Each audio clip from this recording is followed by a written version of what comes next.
ప్రజలు సేనాయ కొండ మీదకి వచ్చినప్పుడు ఇశ్రాయేలు ప్రజలందరూ కూడా మేము దేవుని చూడాలి, దేవునితో మాట్లాడాలంటే దేవుడు అని చెప్పేట మోసేతోటి వారిని 3 దినములు పరిశుద్ధపరచండి. 3 దినములు పరిశుద్ధపరచండి. తమ వస్త్రములు ఉతుక్కునవాలి, తమ వస్త్రములు పరిశుద్ధపరుచుకోవాలి. వారి కొంత మేర అనేది మోషేతో మాట్లాడే ఇశ్రాయేలు ప్రజలు ఎలాగ నడవాలని.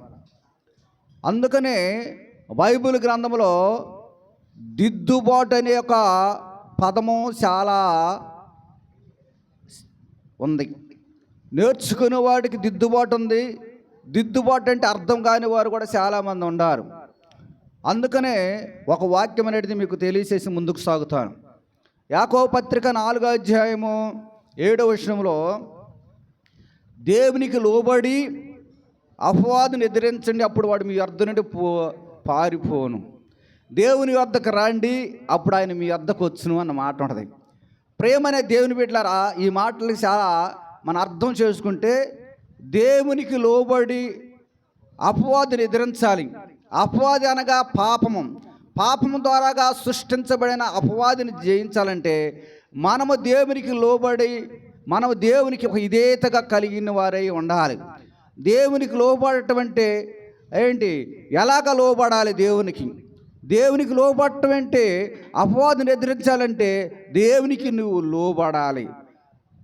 దేవునికి లోబడి అపవాదుని ఎదిరించండి, అప్పుడు వాడు మీ వద్ద నుండి పారిపోను. దేవుని వద్దకు రండి, అప్పుడు మీ వద్దకు ఆయన వస్తాడన్నాడు. దేవునికి లోబడటం అంటే చాలామంది సేవకులకి కొంతమందికి తెలియదు, కొంతమందికి తెలుసు. దేవుని ఒక వాక్యం ఏం చెబుతుందంటే సామెతల గ్రంథము 28వ అధ్యాయము 13వ వచనము చెబుతుంది దేవునికి లోబడటం ఏంటి. అతిక్రమములు దాచిపెట్టేవాడు వర్ధిల్లడు కానీ వాటిని ఒప్పుకొని విడిచిపెట్టినవాడు కనికరము పొందుతాడు. దేవుని స్తోత్రం. ఇదే దిద్దుబాటు. అతిక్రమంలో దాచిపెట్టుకొని మన పాపము దాచిపెట్టుకొని పైన భక్తి చేస్తే పరలోక రాజ్యానికి చేరటం అనేది అవకాశము లేదు. నువ్వు కనికరం ఎందుకు పొందలేకపోతున్నావు? వ్యాధుల ద్వారా ఎందుకు విమర్శ పడుతున్నావు? ఎందుకు సమస్యలు ఉన్నావు?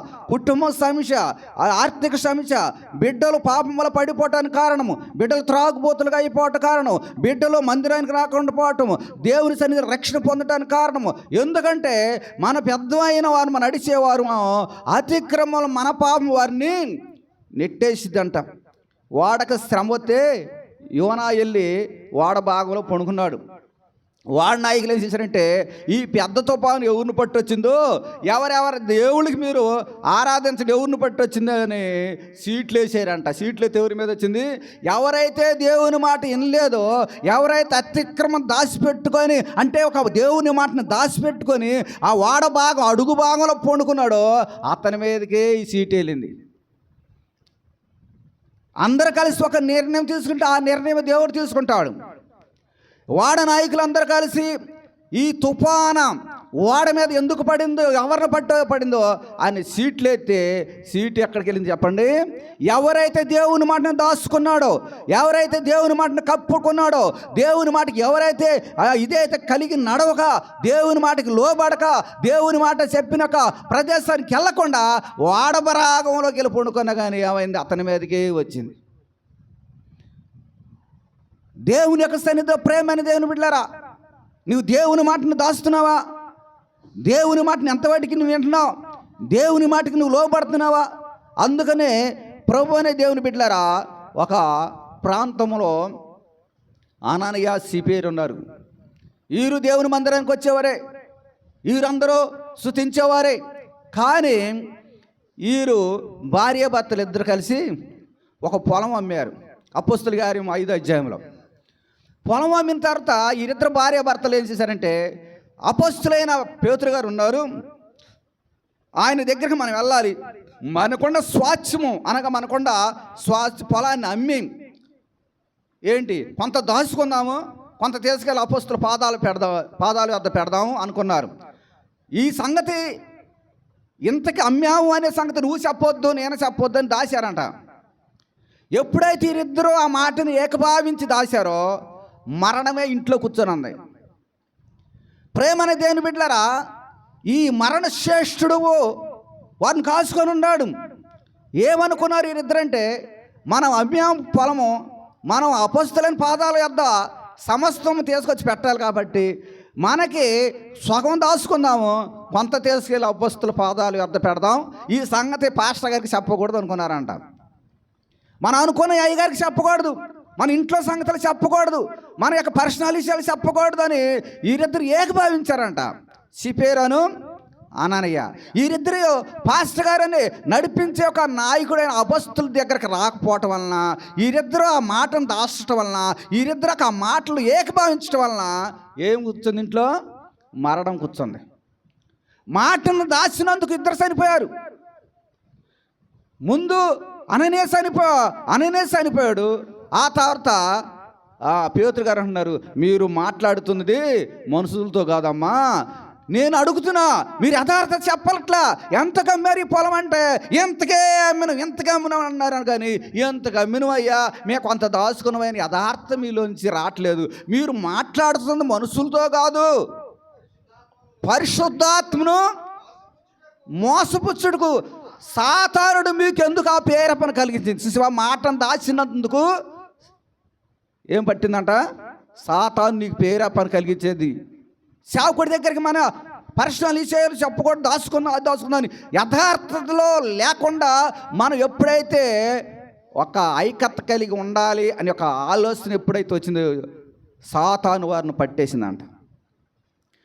పేతురు గారు అన్నారు, సాతాను మిమ్మల్ని పీడించుతుంది, మీకు ప్రేరేపణ కలిగించుతుంది, నాతో అబద్ధం ఆడటానికి కారణము సాతానుడు చేతులు మీరు చిక్కుపడ్డారు. నిన్ను ఇడిపించాలంటే నా వల్ల కాదు, మీరు సాతాను చేతులు చిక్కుపడ్డారు. సాతాను చేతుల నుంచి మీరు విడుదల పొందాలంటే మీలో ఒక యథార్థత బయటికి రావాలి. దేవునికి స్తోత్రం. యథార్థత రావాలి. కుటుంబం ఎందుకు పతనాలు అయిపోతున్నాయి? సంఘాలు ఎందుకు డెవలప్ కావట్లేదు? కట్టిన సంఘాలు ఎందుకు నిలబడట్లేదు? ఒక యథార్థత మీలో లేదా? మీరు ఎందుకు యథార్థతను నడవలేకపోతున్నారు? మీరు మాట్లాడుతుంది శరీరంతో కాదు, పరిశుద్ధాత్మతో మీరు మాట్లాడుతున్న పరిశుద్ధాత్మను మీరు మోసపుచ్చుతున్నారు. ప్రేమ అనే దేవుని బిడ్డలారా, అననీయ యథార్థంగా మాట్లాడలేకపోయాడు. సిపేరు కూడా యథార్థతలు దాయిలా. యథార్థం దాచుకున్నప్పుడు ఏమైపోయింది? వర్ధిల్లేకపోయారు. అందుకనే యథార్థత లేనప్పుడు సిపేరమ్మ చనిపోయింది, అననీయ ఇద్దరు కూడా పేతురు గారి దగ్గర ఎదురుగానే పాదాల మీదనే చడిపోయారు.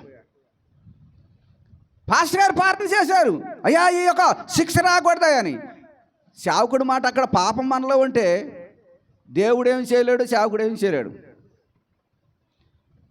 సేవకుడిని నిడిపించాలన్నా, నేను బలపరచాలన్నా నువ్వు కడగబడాలి, నేను ఒక యథార్థతగా జీవించాలి, ఒక యథార్థమైన మార్గంలో మనం నడవాలి. అందుకని మాటను దాచుకున్నప్పుడు సాతాను నువ్వు దాచిపెట్టినట్టే. యథార్థత ఒప్పుకున్నప్పుడు సాతాను యొద్ద నుంచి వెళ్ళిపోతాడు. అందుకనే ఇదే దిద్దుబాటు అనే ఒక మాట. దేవుని యొక్క సన్నిధిలో ప్రేమ అనేది ఏం బిడ్డారా?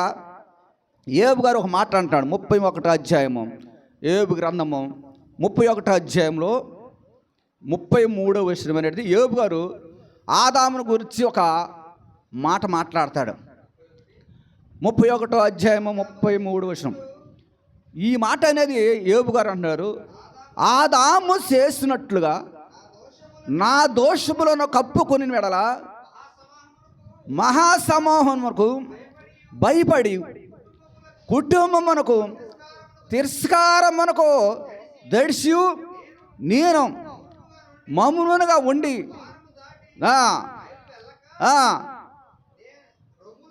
నా రొమ్ములో పాపము దాచుకుని వెడలా, నా రొమ్ములో పాపము కప్పుకుని వెడలా, దాచుకుని వెడలా, పరమున్న దేవుని దృష్టికి నేను యేసుదారిని. అదే యేసుదార ప్రార్థన. ఈ యేసుదారుల గురించి ప్రభు మాట్లాడాడు. ఓ శాస్త్రులారా, ఓ పరిసయ్యులారా, మీరు సున్నం కొట్టిన సమాధుల వలె ఉన్నారా, సమాధుల్లో చాలా వాసన ఉంటాయి అని మాట్లాడాడు. ఇంకొక కొట్టేసిన ఏమిచ్చాడంటే, ఓ యేసుదారి శాస్త్రులారా, మీ పళ్ళాలు బయటే శుభ్రం చేస్తున్నారు కానీ లోపల శుద్ధి చేయండియా అన్నాడు. శాస్త్రులు కూడా ఇచ్చిన కొట్టేసినాం. మీ పళ్ళులు, మీ ప్లేట్లు, మీ పాత్రలు పైన రుద్దుతున్నారు కానీ లోపల రుద్దట్లేదయ్యా. ప్రభువారు కూడా దిద్దుబాటు గురించి చెప్పాడు, శాస్త్రుల గురించి చెప్పాడు ప్రభు. చాలామంది దిద్దుబాటు ఆడని, ఎంత దిద్దుకోవాలో అంత దిద్దుకోవాలి. దిద్దుకోకపోతే కూర్చో, దిద్దుకుంటే కనికరం ఉంటుంది, దిద్దుకోకపోతే నీ ఇష్టం. అందుకని దేవుని యొక్క సన్నిధిలో శాస్త్రుల గురించి చెబుతున్నాడు. ఓ యేసుదారి శాస్త్రులారా, సున్న కొట్టే సోమాదుల వాళ్ళు ఉండారు, మీరు తెల్లగా ఉండారు. మనందరూ తెల్ల సొక్కాలు వేసుకున్నాం, మనందరం పాస్టలే. ఏంది పాస్టలే? ఏంది మేడి పండు అంట, మేడి పండు ఎలాగుంటుందంట? ఎలాగుంటుంది మేడి పండు గురించి చెప్పండి. మేడి పండు ఎర్రగా ఉంటుంది, అందంగా ఉంటుంది. దాని పొట్ట ఇప్పి చూపితే దాంట్లో పురుగులు ఉండును.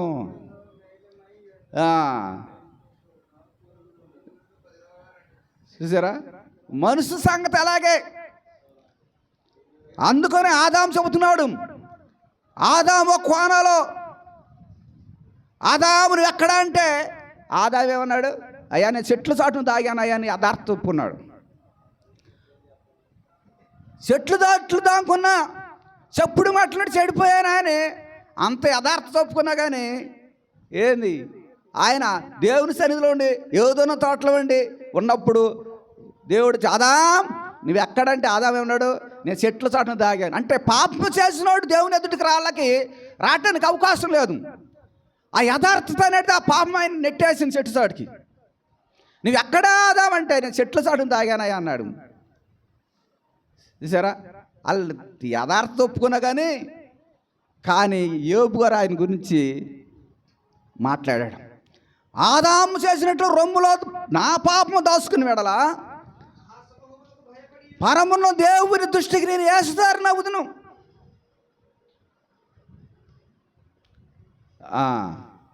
అందుకని నేను ఒప్పుకున్నాను. అందుకనే ఆయన యథార్థత ఆయన్ని రక్షించింది. యోబు గారి యథార్థత ఆయన రక్షించడానికి కారణం, ఆయన యథార్థ ఆయన కుటుంబానికి రక్షణ, ఆయన యథార్థతకే దేవుడి కంచేయడానికి కారణము ఆ యోబు గారి ఒక యథార్థత, యోబు గారిలో ఒక నీతి, యోబు గారిలో ఒక నిజాత అనేది ఉంది. కాబట్టి సాతానుడిని జయించడానికి కారణం. యోబు గారు ఒక మాట అన్నాడు 31వ అధ్యాయం 1వ వచనంలో. ఆయన ఒక నిబంధన చేసుకున్నాడంట. నేను నా కనులకు నిబంధన చేసుకుంటేనే. ఏం చేసుకున్నాడంట? కనులకి నిబంధన చేసుకున్నాడంట. కన్యకు నా కన్నులతో నేను నిబంధన చేసుకున్నా, నేను కన్యకను నేను ఎలాగ చూసిదును, అలాగ చేసిన నేను అలాగ చేసిన విడల పరమున్న దేవుని ఆజ్ఞ ఏమైందో నీకు చూసారా?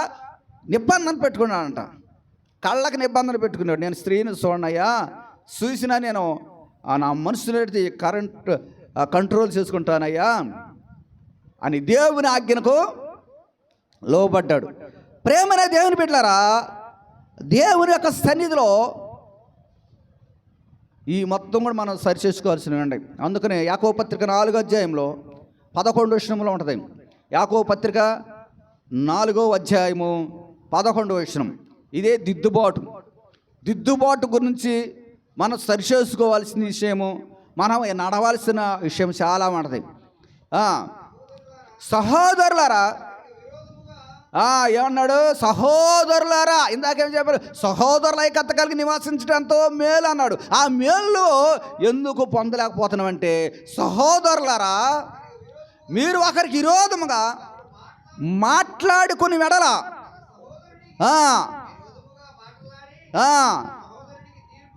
చూసారా? సహోదరులారా మీరు ఒకరి గురించి మీరు విరోధంగా మాట్లాడుకోవడం పాపం. ఫోన్ల ద్వారాగా మాట్లాడుకోవటం, ఫోన్ల ద్వారాగా సబ్జెక్టు సేనా కొండకాడికి రావట్లా. ఏంటి సేనా కొండకాడికి రావట్లా? సేనా కొండకాడ పరిశుద్ధపరుచుకోవాలి. ఈ కొండకాడికి రావడం మధ్యలోనే పరిశుద్ధ అయిపోతున్నాయి. అరణ్య మధ్యలోనే అయిపోయింది అనుకుంటున్నారు. ఉతకాల్సింది ఎక్కడ? కొండకాడికి రావాలి. కొండ అంటే ప్రార్థన స్థలాలు. ఈ ఇశ్రాయేలు ప్రజలు ఐగుప్తు దేశం అడవిలోని ఉతుకుంటున్నారు. ఉతికిని సాలే అనుకుంటున్నారు. అయ్యేం చెల్లుబాటు కావు. ఏంది ఒకళ్ళో మీరు దిద్దుకున్నంత మాత్రం ఇడదలు రాదు. నువ్వు సేనా కొండ మీద కొండ కాడికి వచ్చి నీ బట్టలు ఉతుక్కోవాలి. సేనా కొండ కాడికి రావాలి. అబ్రహాం తోటి ఏం చెప్పాడు? నీ కుమారుడైన ఇస్సాకుని తీసుకొని మోరియా దేశంలో ఒక కొండ యందు నీవు దహన బలి అర్పించాలి. ఒక స్థలం ఉంది, నేను చూపించే స్థలానికి నువ్వు వచ్చి అక్కడ నువ్వు దహన బలి అర్పించి దేవుడు కాపుంటుంది. అంతేగాని ఇది కొండ అది కొండ ఇది బండ అది బండ ఉతుక్కుంటే కుదరదు. వ్యవహారం అది కుదరదు. ఇది ఒక క్రమం ఉంది, ఒక కూడిక ఉంది. ఒక క్రమాన్ని మనం పాటించేటప్పుడు ఈ క్రమం విడిచిపెట్టి మేము మార్కులను ఉత్తుకుంటూ వచ్చినట్టు చెలుపోటు రావు. అందుకనే మేలు కలగట్లా. కూడికంటే ఏంటి? ఒక భయం ఉండేది. చాలా భయంతో జీవించేవాళ్ళం మేము కూడికలకు వెళ్తే. సేవకులైనా భయపడేవాళ్ళం. పెద్దలు మాట్లాడుతుంటే భయపడేవాళ్ళం. దేవుని యొక్క సన్నిధిలో నువ్వు సేనా కొండ కాడ ఉత్తుకోవాలి. ఒక పర్వతం మీద ఉంది, దేవుని యొక్క స్థలం ఉంది. ఆ స్థలం కాడ ఉత్తుకోవాలి. కానీ నేను అడవిలోని వచ్చేటప్పుడు మార్గం ఉత్తుకొని వచ్చానే అంటే, అందుకని మీ దోషము ఒకటి క్రమం తప్పించును, మేలు కలగపాఠము మీ పాపం వలే కారణం అని యేహూ గారు అన్నాడు. 5:25 చదవాల్సిన అవసరం లేదు. మీ దోషం ఒకటి క్రమం తప్పించుతుంది, మేలు కలగపాఠము కారణం మీ దోషములే కారణం. ఏ పాపము మేలు ఎందుకు కలిగించట్లేదంటే మీ పాపం. అందుకనే బైబిల్ గ్రంథంలో ప్రేమ అనే దేవుని బిడ్డారా, పరిశుద్ధ పరచబడాలంటే కీర్తన గ్రంథంలో ఒక మాట అన్నది, మీ పిల్లల్ని బండ మీద వేసి కొట్టండి అన్నాడు. మీ పిల్లల్ని బండకేసి కొట్టండి అంటే కొట్టడం అంటే ఏంటి?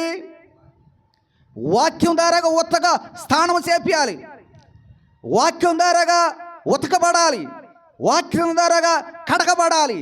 వాక్యం చెబితే మన హృదయంలో ఒక పాపాన్ని ఒప్పుదల రావాలి.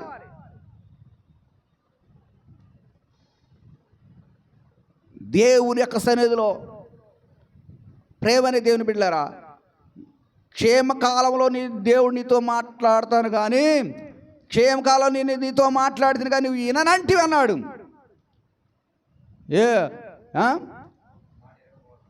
నా మాట ఇనుకపోవటం నీ బాల్యం నుండే ఒక వాడిక అయిపోయింది. వినకపోవటం వాడిక. ఈ మాట చెప్పింది ఎవరు? ఇర్మియా గారు 22:21 చెబుతున్నాడు. క్షేమకాలం నీతో నేను మాట్లాడుతున్నా కానీ నువ్వు ఇనే మనసు అట్లా ఒకదేనా మా సేవకుడిని అయ్యా. 10 సంవత్సరాలు 1999లో సేవకుడిని అయ్యాను. సేవకుడిని అయితే మారు మనసు పొందటయ్యానా 1999లో మారు మనసు పొంది ఎప్పుడైతే నేను అభిషేకించారో అభిషేకించతో దేవుడే చెప్పాడంటే, అయ్యా నీవు మ్యారేజ్ కాక నీ పెళ్ళి కాక నీ యవన కాలంలో పలాని గ్రామంలో గొడవ పడ్డావు కాబట్టి వాళ్ళ దగ్గరికి వెళ్ళి సమాధానం పడాయా అని దేవుడు చెప్పాడు. నాకు వాళ్ళ దగ్గరికి వెళ్ళడానికి మనసు లేదు. ఎందుకు నేను సమాధానం పడాలి అని నాకు వెళ్ళటానికి మనసు లేకుండా ఒక సంవత్సరం గడిచిన తర్వాత మా పాస్టర్ గారికి బలహీనత వచ్చింది. బలహీనత వచ్చినప్పుడు గురువు గారిని తీసుకొచ్చి ప్రార్థన చేయించా, లేకవలా వాడు గురువు గారిని తీసుకొచ్చి ప్రార్థన చేయించినా లేకవలా 40 మంది సేవకులు కలిసి ప్రార్థన చేసినాం లేకవట్లా. అప్పటికి 20 రోజులు అయిపోయింది మనిషి. పైనేమో చలి, ఏం గారి మీద 4-5 దుప్పట్లు కప్పెట్టి కింద నిప్పులు ఇనపొచ్చులో పోసి మంచం కింద పెడితే కింద కాక్క పైన కాక్క పండుకుంటుంది. 20 రోజులు అయిపోయింది. ఏమో చచ్చిపోయేటట్టుకుంది, ఎముకలు అయిపోయింది, పంజరం అయిపోయింది, చచ్చిపోయి వచ్చేసింది. బయటికి వెళ్ళడానికి ఓపిక లేదు, చాలా ఈకైపోయింది మనిషి. ఇంకేం బ్రతకదో చచ్చిపోయిందని మరి గురువులు ప్రవర్తలు వచ్చేసినాక నా మనిషి అట్నే పండుకుందంటే ఇంకేంటి పరిస్థితి? నూనె లేసినా లేదు, కోటాలు పెట్టినా కోటం లేదు, ఏమీ లేదు.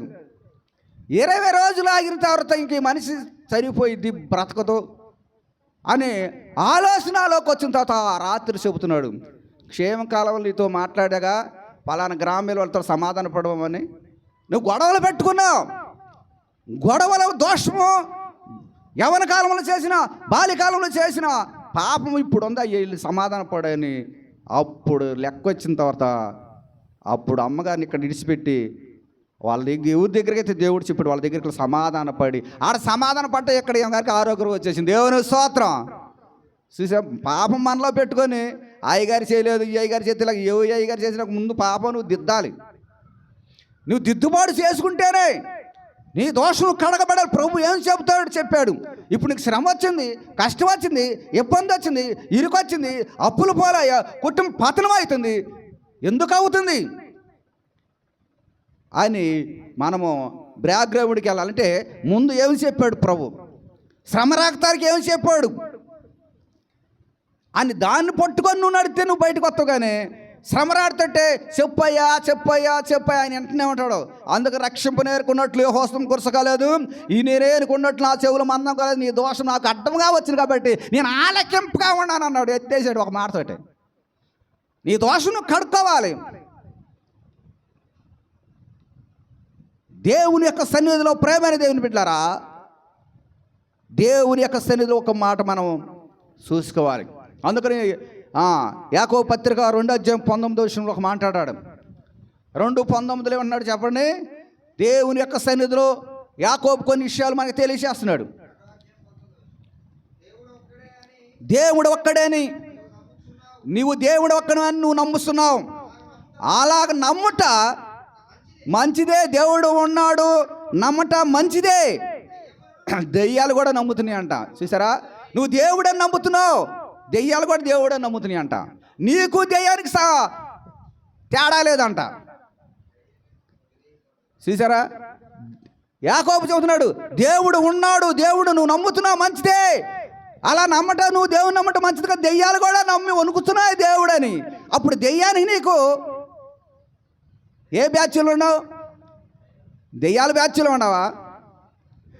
లేకపోతే దేవుని బ్యాచ్లు ఉండవా? దూతల సభలో ఉండవా? దెయ్యాల సభలో ఉండవా అని యాకోబు చెప్తున్న దేవుడు ఉన్నాడు, నువ్వు నమ్మటం మంచిదే. కానీ అలా నమ్మటం వలన సుఖమేమిలో దెయ్యాలు కూడా నమ్మి వణుకుతున్నాయి అంట. ఇప్పుడు ఏ ప్రార్థన చేస్తున్నావు? దెయ్యాల ప్రార్థన చేస్తున్నావా? లేకపోతే దేవునికి ప్రార్థన చేస్తున్నా? పాపాన్ని కడుక్కోకుండా ఏకభావించి దిద్దుకోకుండా ఉంటే అపవాది అననీయ కుటుంబాన్ని ఏలుబడి చేసింది. యాకోబు ఏమన్నాడంటే దేవుడు ఉన్నాడని నువ్వు నమ్మటం మంచిదే, కానీ దెయ్యాలు కూడా నమ్మి వణుకుస్తున్నాయా. ఎర్దుడా, క్రియలేని విశ్వాసం, యథార్థత లేని విశ్వాసము, క్రియలేని విశ్వాసం, యథార్థత లేని విశ్వాసము, నీతి లేని విశ్వాసము. చూసా, నీతి లేదు నీలో, క్రియలు లేవు, నీతి లేదు, యథార్థత లేదు. నువ్వు చేసే ప్రార్థన ఎందుకు? సేవకుడు చెప్తేనట్లా, దేవుడు మాట్లాడితేనట్లా, వాక్యం ద్వారా నేను హెచ్చరికించాక నువ్వు వినట్లేదంటే ఓరే ఎర్దుడా అంటే అర్థమైంది. ఎర్దుడు అంటే ఓ పనికి మాలిన వాడా, నీకెంత చెప్పినాక నీకు అర్థం కాదు అనే మాట. ఎర్దుడు అంటే పనికి మాలినవాడా, పనికి మాలిన వేషాలు నీలో ఉన్నాయి, పనికి మాలిన తలంతులు నీలో ఉన్నాయి, అవి ఇడిచిపెట్టట్లా. ఓరే ఎర్దుడా, క్రియలు లేని విశ్వాసము, యథార్థత లేని విశ్వాసము, నీతి లేని విశ్వాసము పరలోక రాజ్యాన్ని చేర్చేయి కావురా నాయన బాబు. నీకు విశ్వాసం ఉన్నది, నాకు క్రియ ఉంది అన్నాడు. ఏమన్నాడు? నీకు విశ్వాసం ఉన్నది, నాకు క్రియ ఉంది. క్రియ లేని విశ్వాసము వ్యర్థము. క్రియ ఉండాలి, క్రియ రూపంగా నువ్వు నడవాలి. నీలో క్రియ కనపడాలి.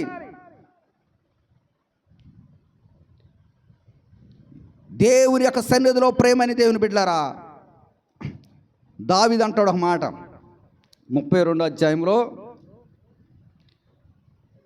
2వ వచనం అంటాడు. 32వ అధ్యాయము 2వ వచనం, యెహోవా చేత, అందరూ వినాలి, ఇటు చూడాలి, యెహోవా చేత నిర్దోషి అని ఎంచబడిన వాడు, యెహోవా చేత నిర్దోషి అని ఎంచబడిన వాడు ధన్యుడు, ఆత్మలో కపటం లేనివాడు ధన్యుడు. చూసారా, యెహోవా చేత నిర్దోషి అని ఎంచబడిన వాడు ధన్యుడు, ఆత్మలో కపటం లేనివాడు ధన్యుడు. ఆత్మలో కపటాలు పెట్టుకొని మనం ఎంత చేసినా సుఖం ఉండదు, దాన్ని గేడింగ్ చేసి తీసేసుకోవాలి. ఆత్మలో పై భక్తి, వందనాలయ్య గారు అంటారు, అంతే పెడితే మనలో ఎంత ఉండదో. ఏంది నాన్నగారు అంటారు, నాన్నగారు 4 పుడతారు. ఏంది నాన్నగారు అంటారు, నాన్నగారిని పట్టిలా నాన్నగారు అన్నారు. ఏంది మా నాన్నగారు నీకు పట్టినంతగా నిన్న నాణ్యాలు ఇస్తావని అడిగారు. 33 నాణ్యాలు కంపారు నాన్నగారిని. నాన్నగారు నీ వాళ్ళే రక్షణ అన్నారు, నీవే ద్వారా మాకు మోక్షం అన్నారు. కానీ నాన్నగారు నమ్ముకునే సంగతి శిశువులకు తెలియలా. ఏంది మా నాన్నగారు నీకు పట్టేంతగా ఎంత ఇస్తారని అడిగాడు. సరే చూసావా, 33 నాణ్యాలకి అమ్మేశాడు. ఏంది అమ్మేసేసాడు. మరి నాన్నగారు నమ్ముకునేవాళ్ళు ఉంటారు, నాన్నగారి గురించి చొనుక్కునేవాళ్ళు అంటారు, నాన్నగారి గురించి ఫోన్ల ద్వారా మాట్లాడుకునేవాళ్ళు. ఈ మొత్తము ఓ ఎర్దుడా వ్యర్థమైన మాటలు, ఈ మొత్తం వ్యర్థమైన ఆలోచన చేసి నువ్వు భ్రష్టుడైపోతున్నావు. ఇదేనా ఒక సేవకుడు మన దగ్గర కట్టపోవటం కారణం. మనం ఏం చెప్పినో అతనికి తెలుసుకోవాలి, అతనికి ఏ బోధలు చేసామో తెలుసుకోవాలి, అతనికి మన బలహీనతలు ఏం మాట్లాడామో తెలుసుకోవాలి. మన బలహీనతలు అతనికి చెప్పిన అతను రాని కారణం మన బలహీనత చెప్పినాం.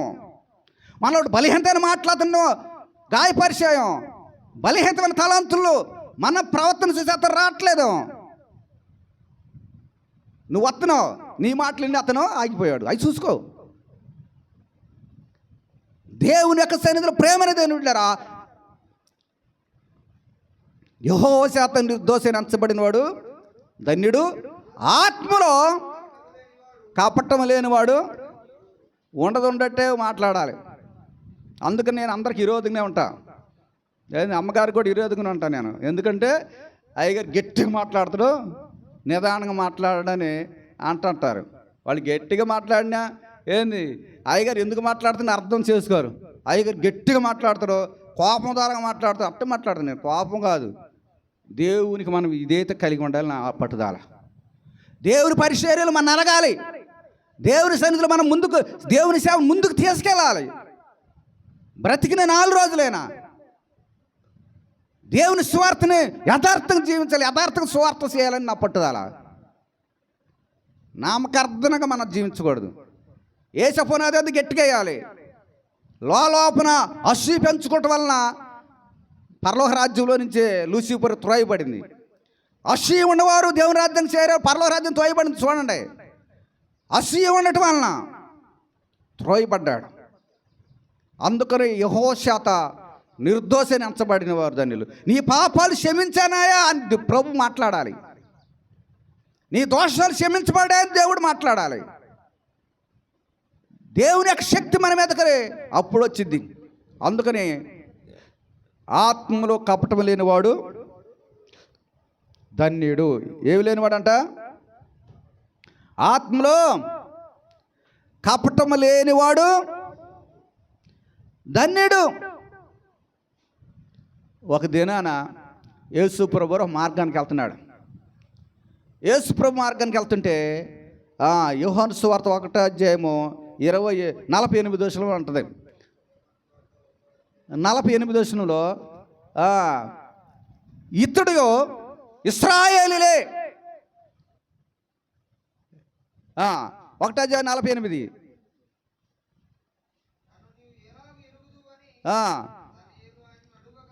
47లో ఉంటుంది అన్నమాట.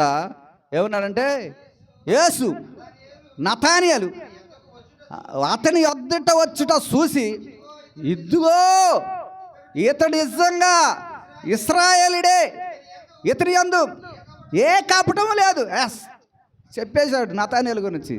ఇతడు ఇశ్రాయేలులే, ఇతనిలో ఏ కపటం లేనివాడు అన్నాడు. నతానేలు చూసి అన్నాడు, నువ్వు నన్ను ఎలాగ ఎరుగుదువయ్యా అని అడిగాడు. దేవుని స్తోత్రం. నతానేలు గురించి సాక్షి చెప్పాడు ప్రభు. ఇతడు నిజంగా ఇశ్రాయేలులే. ఇశ్రాయేలు అంటే అర్థం ఏంటి? దేవునితో పోరాడేవాడు ఇశ్రాయేలులు. దేవునితో పోరాడాలి, దేవునితో ప్రార్థనలో పోరాడాలి, దేవుల్లో సేవలో పోరాడిన వాడే అతనే ఇశ్రాయేలులు.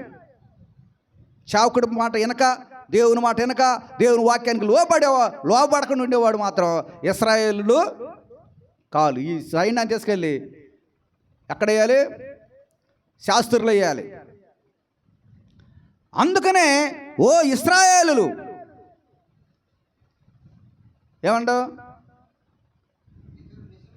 ఇతడు నిజంగా ఇశ్రాయేలుడే, ఇతని యందు ఏ కపటము లేదయ్యా అన్నాడు. అప్పుడు ఆయన ఏమన్నాడు? అయ్యా, నువ్వు నన్ను ఎలాగ ఎరిగావు? నేను కపటం లేనివాడని, ఏంది అబద్ధం ఆడినవాడని, యథార్థంగా జీవిస్తాను, నువ్వు నన్ను గురించి నువ్వు ఎలాగా ఆలోచన చేస్తున్నావు అయ్యా అని అడిగాడు. అప్పుడు యేసు అన్నాడు, నువ్వు అంజూరపు చెట్టు కింద ఉన్నప్పుడే నేను చూస్తుంది. దేవుని స్తోత్రం. నువ్వు ఎక్కడున్నా నేను చూస్తా. నువ్వు నా దగ్గరకు రాకముందే, నీ తలాంపు పుట్టక మునిపే నీ హృదయాన్ని ఎరిగిన వాడిని అని అన్నాడు. దేవుని స్తోత్రం. ఏంటి? ఇతనిలో ఆత్మలు కపటం లేనివాడు నిజంగా ఇశ్రాయేలు ఇతడే, ఇతను ఏ కపటం లేదన్నప్పుడు ఏంటి మెలకొని సరే నన్ను గురించి మంచిగా చెప్పాడు అనుకోవాలా. అయ్యా, ఆత్మల కపటం లేనివాడు అన్నావు, యథార్థమంతుడు అన్నావు, నీతిమంతుడు అంటే అసలు నన్ను గురించి నీకు ఎలా తెలిసిందని అడిగాడు. నీ అంజూరపు చెట్టు కింద ఉన్నప్పుడు నేను చూస్తేనే, నువ్వు ఎక్కడేం చేసేది నేను చూస్తున్నా. గుడిలోకి వచ్చినప్పుడు గుండ్ర కొండవా, గుడి బల్లపరపకుండా నీ బుద్ధులు, నీ గుణ లక్షణాలు నాకు తెలుసయ్యా అన్నాడు. ఏంది?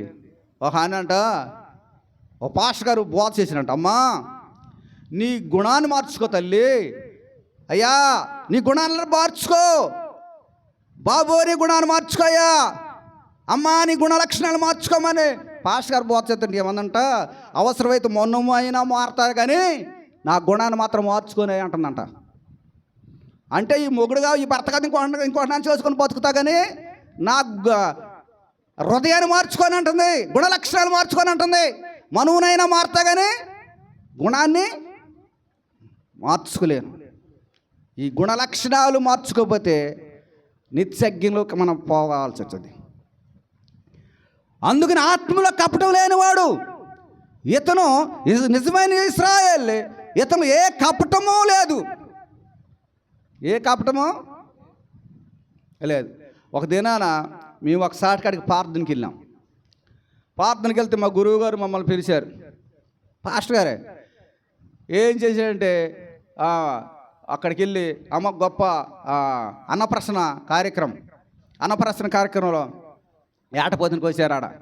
ఏటపోతునికి పోయి ఈ పాస్టర్ గారు ఏం చేసినంటే, అమ్మ అయ్యగారులు వస్తున్నారు, ఏంటి పలానా అయ్యగారు వస్తున్నారు, వాళ్ళ కొరకు మంచి కార్యాలు చేసి వాళ్ళకి మంచి ఏపుడు చేసి పెట్టాలి అని ఒక బేసన్కి కార్యాలు వేసుకొని గుండెకాయల కార్యాలు మాకైతే మొత్తం తీసుకొచ్చి ఇంట్లో పెట్టాడు.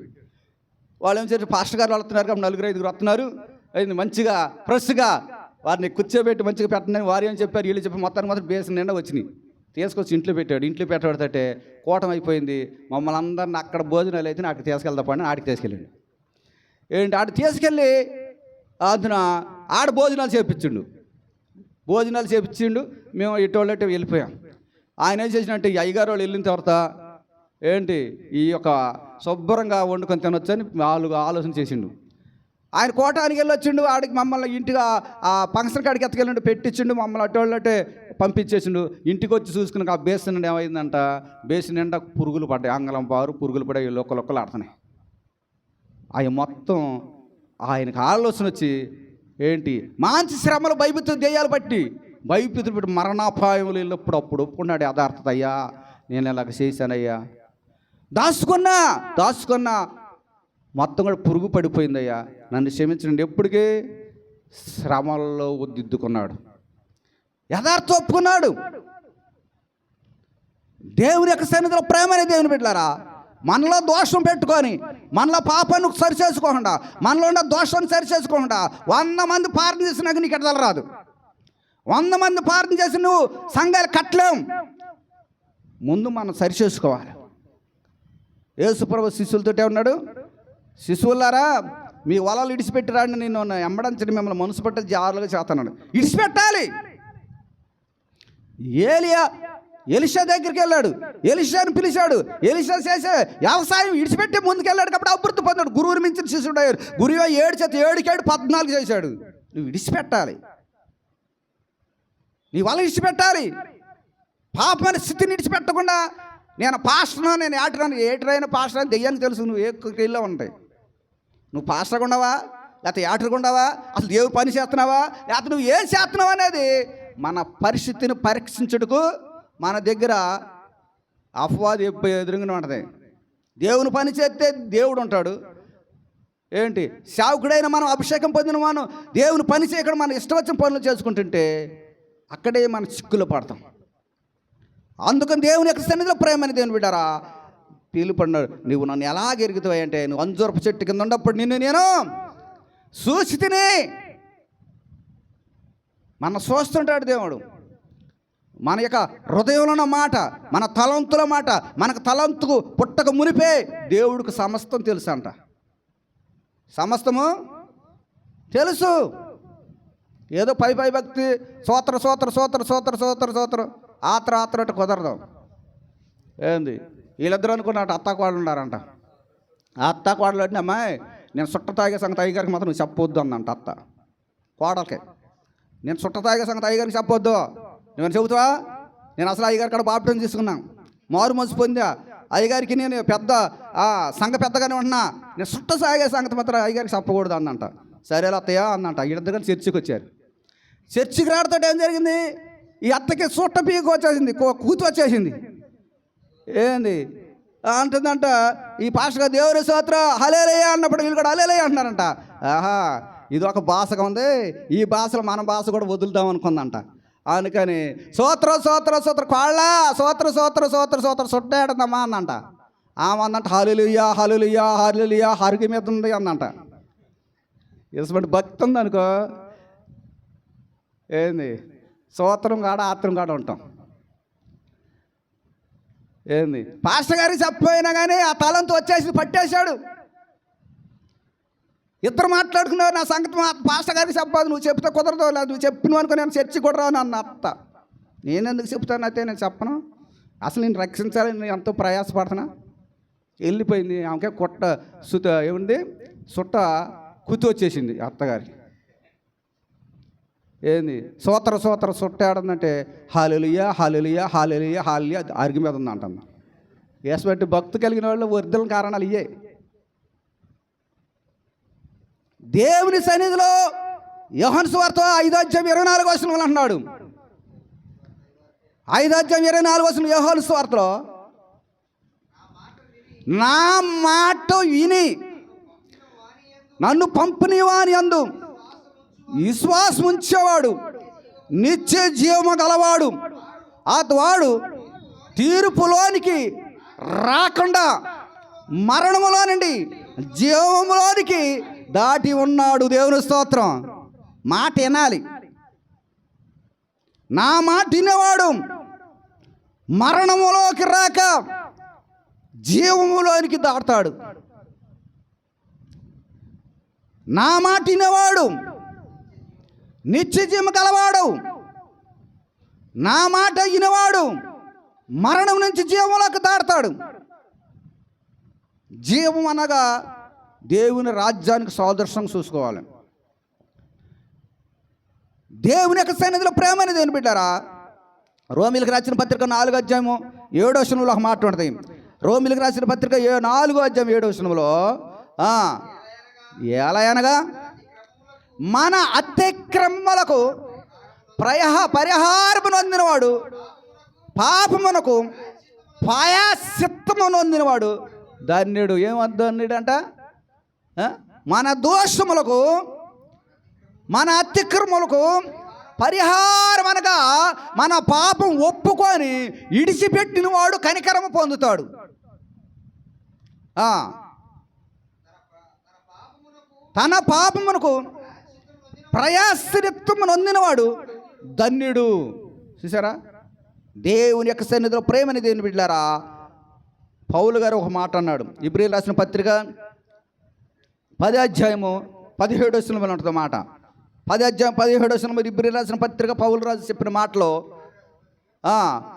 10 అధ్యాయము 17 వచనం, వారి పాపములో వారి అక్రమములను ఇంకా ఎన్నడకును జ్ఞాపకము చేసుకోనని అని ప్రభు చెప్తూ, నువ్వు పాపము దిద్దుకున్నావు కాబట్టి, అక్రమం దిద్దుకున్నావు కాబట్టి ఏంటి ఎవరు అయినా జక్కియా అన్నాడు, అయ్యా నేను ఎవరి యొద్ద అన్యాయంగా దేనైతే తీసుకున్నానో మరలా నేను వాళ్ళకి ఇచ్చేస్తానయ్యా అన్నాడు. అప్పుడు ఆయన ఇంటికి రక్షణ వచ్చింది. నేను ఎవరి యొద్దనైతే నేను అన్యాయంగా తీసుకున్నానో, అన్యాయంగా వాళ్ళ గురించి మాట్లాడుకున్నాను, మరలా వాళ్ళకి ఇచ్చేస్తానని చెప్పినప్పుడు, నిజమైన అబ్రాం కుమారునివే, నేడే నీ ఇంటికి రక్షణ వచ్చింది. ఆయన ఇవ్వకుండా దాచుకుంటే జక్కయ్య, ఆయనకి రక్షణ లేదు. అన్యాయం దిద్దుకున్నాడు, ఆయన మోసాన్ని దిద్దుకున్నాడు, ఆయన అక్రమాన్ని సరి చేసుకున్నాడు కాబట్టి ఈ ఇంటికే రక్షణ వచ్చింది. దేవుని సుతం. ఈ దినాన మన ఇళ్ళల్లో రక్షణ ఉందా? మన బిడ్డల మధ్య రక్షణ ఉందా? కుటుంబాలని మన రక్షణ ఉందా? కుటుంబాల రక్షణ ఎందుకు లేదు? బిడ్డలు ఎందుకు మాట్లాడట్లేదు? బిడ్డలు మన మీద తిరుగుబాట్లు ఎందుకు చేస్తున్నారు? రక్షణ ఎందుకు లేదంటే, జక్కి అన్నాడు, నేను ఎవరి యొద్దనైతే అన్యాయం దేనైతే తీసుకున్నాను నేను వారికి ఇచ్చేస్తానయ్యా. అందుకనే ప్రభు చేత నిర్దోషం ఎంచబడిన వాడు ధన్యుడు. అందుకని ఇబ్రీ రాసిన పత్రిక 8 అధ్యాయం 17 వచనం అంటున్నాడు, 8:17 అన్నాడు. మళ్ళా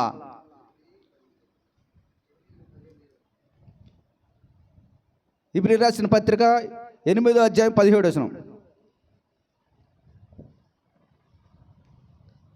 దేవుడి యొక్క సన్నిధిలో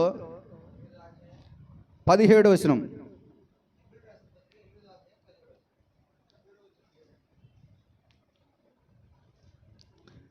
దేవుని యొక్క సన్నిధిలో ప్రేమ అనే దేవుని బిడ్డలారా,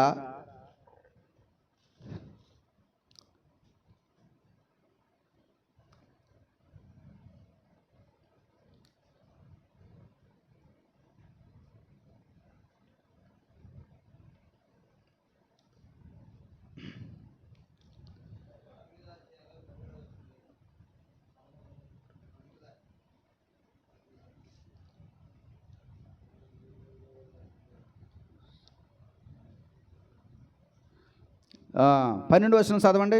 8:12, నేను వారి దోషముల విషయములను దయ కలిగి వారి పాపములను నేను ఎన్నడను జ్ఞాపకం చేసుకున్నానని ప్రభు సెలవిస్తున్నాడు. నువ్వు ఒప్పుకుంటే నీ పాపాలు జ్ఞాపకం చేసుకోడు, నువ్వు దిద్దుకుంటే పాపాలు సరి చేసుకో, ఆయన జ్ఞాపకం చేసుకోడు. వారి దోషములు నేను ఎన్నడను జ్ఞాపకము చేసుకున్నాను,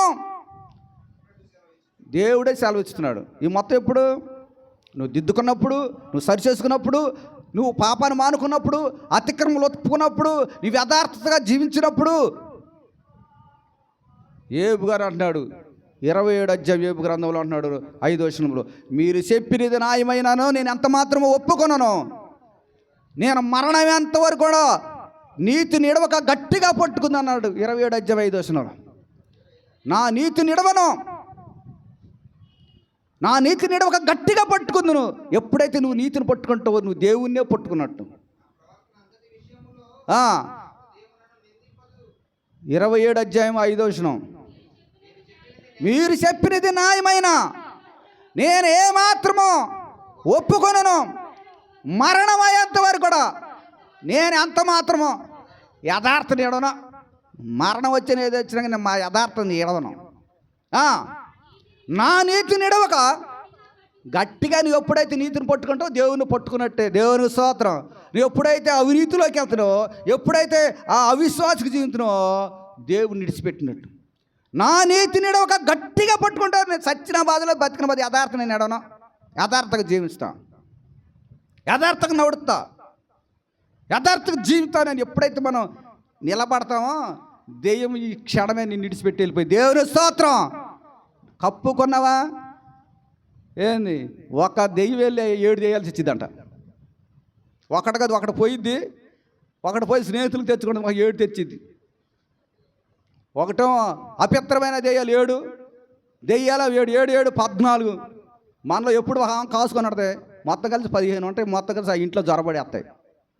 అందుకనే నీ ఇల్లు చక్క పెట్టుకో, నీళ్ళు చక్క పెట్టుకో, నీ ప్రవర్తన సరిచేసుకో, నీ యొక్క దేవుని యొక్క సన్నిధిలో నువ్వు నడవటం నేర్చుకో. అందుకనే దేవుని సేవకుడితో దేవునికి లోబట్టం అంటే దేవునికి లోబడి అపవాదులు ఎదిరించడం అన్నమాట. నీవు భార్యతో సమాధాన పడాలి, నువ్వు భర్తతో సమాధాన పడాలి, నేను నడిపించిన నాయకుడితో సమాధాన పడాలి. ప్రభువైన దేవుని బిడ్డలారా, ఈ యొక్క సన్నిధిలో మనము దిద్దుకోవాలి, మనము సరిచేసుకోవాలి. అందుకనే యేసు ప్రభువారు శిష్యులకి బల్లారాధన ఇచ్చే సమయంలో ఒక మాట అన్నాడు, ఈ రొట్టె తినేవారు, ఈ పాత్రలో త్రాగేవాడు తాను పరీక్షించుకో. ప్రభువారు చెప్పాడు, పరీక్షించుకో.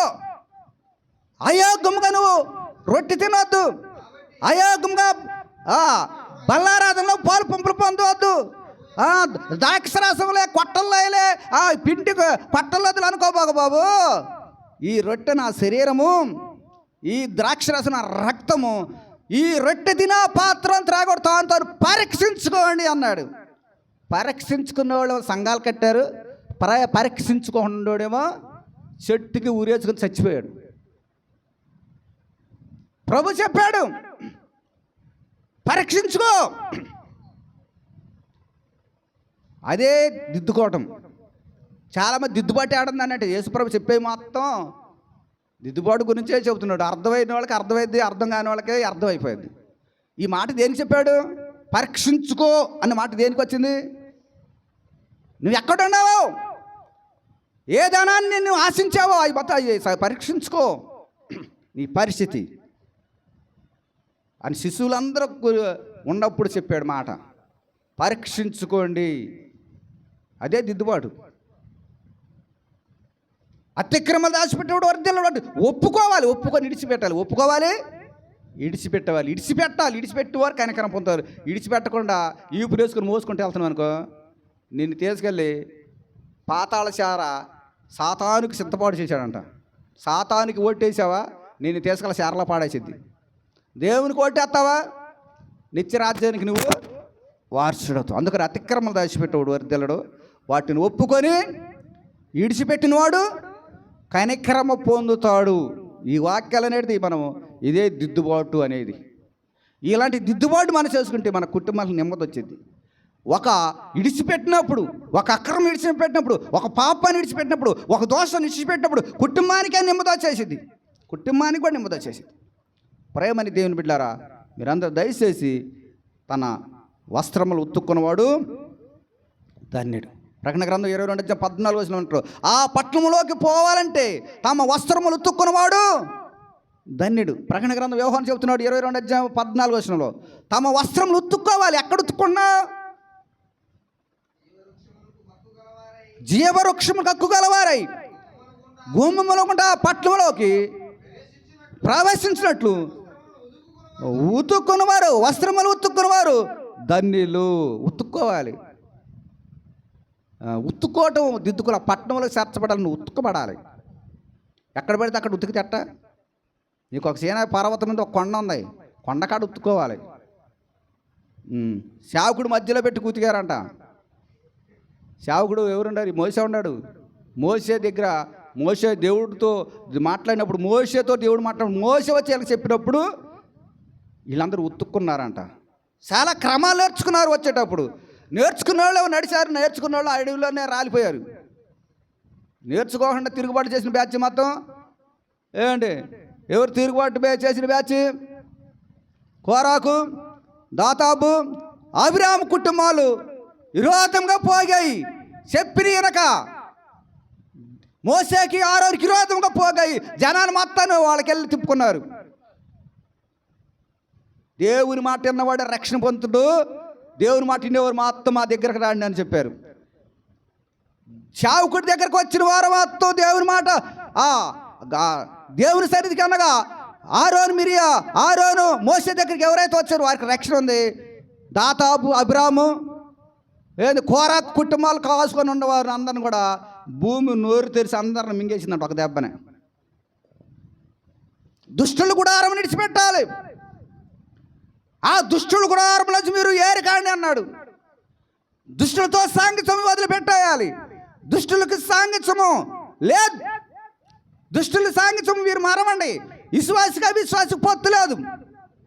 ఎలుక చీకటి పొత్తు లేదు. మీరు అవిశ్వాసంతో జోడిగా ఉండొద్దు అని పౌలు గారు కూడా కొటేషన్ ఇచ్చాడు. దేవుని యొక్క సన్నిధులు ఇంత సబ్జెక్టులు మనం నడుచుకుంటే మేలు పొందుతాం.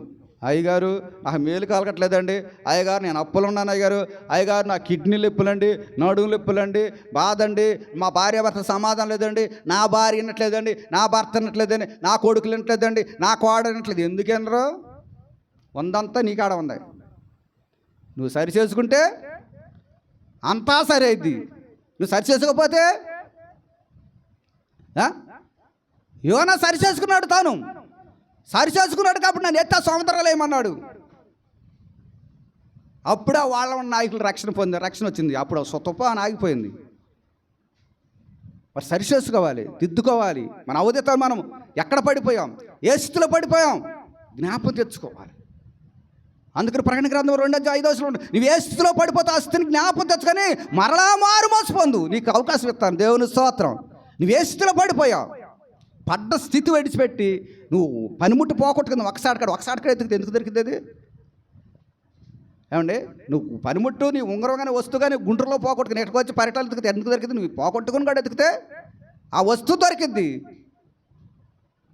పోగొట్టింది ఒకసారి వచ్చి ఇక్కడ ఎత్తుకుతే దొరికిద్దా? దొరకదు. అందుకనే శిశువులందరూ కలిసి 2 రోజుల గ్రంథం 6వ అధ్యాయంలో అన్నాడు, శిశువులందరూ కలిసి అడవికి వెళ్ళారు. ఎలీషా శిశువులు అడవికి వెళ్ళి చేశారు, స్థలాక మాను కొట్టకరాటానికి వెళ్ళారు. గొడ్డలో మాను నరుకుతుంటే అయిపోయింది, గొడ్డలు ఊడి నీటిలో పడిపోయింది.